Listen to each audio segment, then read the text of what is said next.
One thing you gotta stop doing is you gotta stop hating each other. You gotta stop hating others. You gotta stop hating other people for thinking differently than you do. Because everybody is not the same in the concept of doing what they're doing. Everybody does something different in the grand scheme of things, but everybody thinks they're better than others in the grand scheme of things. Most people have insecurities, but inside, when someone's doing less than them, they feel better than that person because they're doing better than them.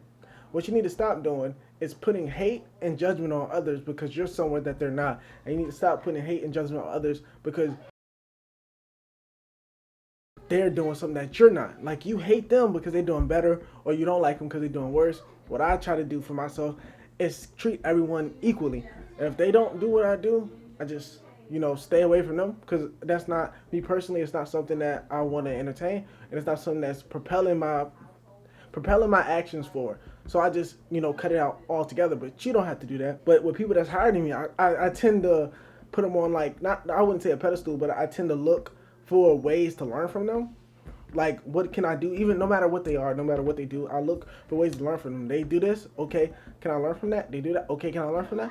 And that's what I do, and I scale that up to a higher level and try to be myself in every situation. The sunk cost fallacy. Now, the sunk cost fallacy is it's plaguing a lot of people. And what it is you put so much time and effort into someone, you don't want to get out that time and effort because you feel like you deserve it or you're worth it. And a toxic relationship is the main staple of the sunk cost fallacy, and it's a great example.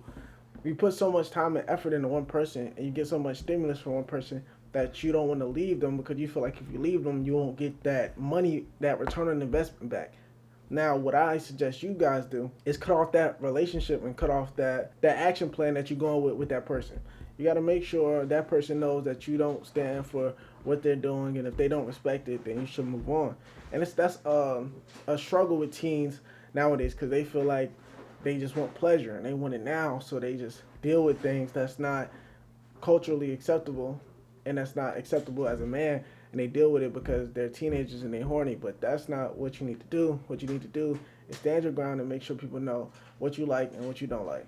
Stop half doing things. People go into doing something. They say they want to start a business, or they say they want to go to work and make a couple $1,000s this month, but they half do it. They say they want to do it, and then halfway through or 1/4 way through, they stop doing it completely, and then they give themselves an excuse of this popped up, or my friend wanted to do this, or my mama said this, or they got in an accident, or something like this happened, where it's not because you didn't want to achieve that goal. It's because you're used to half doing things. Every time you do something, you half do it, and that's just plagues your life. Everything is a half. Everything is a half. You go to work, and then you half do a business, and then the business don't work out, so you half do the job and you quit the business, and now you're just always in a perpetual cycle of doing halves. So everything is a half. Another thing is you never want to tell somebody your future plans unless you're acting on your future plans. Stop telling people that you're gonna do something. And I struggle with this myself. Stop telling people that this is what you're going to do if you're not actively taking steps to do it. Because what you're doing is you're getting that validation up front, that investment up front, so on the back end you don't feel like you have to do it. And this plagues a lot of young entrepreneurs, and it plagues a lot of entrepreneurs in general. They say that they're starting up a gym. They launched a gym. And then what they do is they say they launch in a gym. They tell their friends that they launch in a gym, and they're not actively pursuing the intent of launching a gym.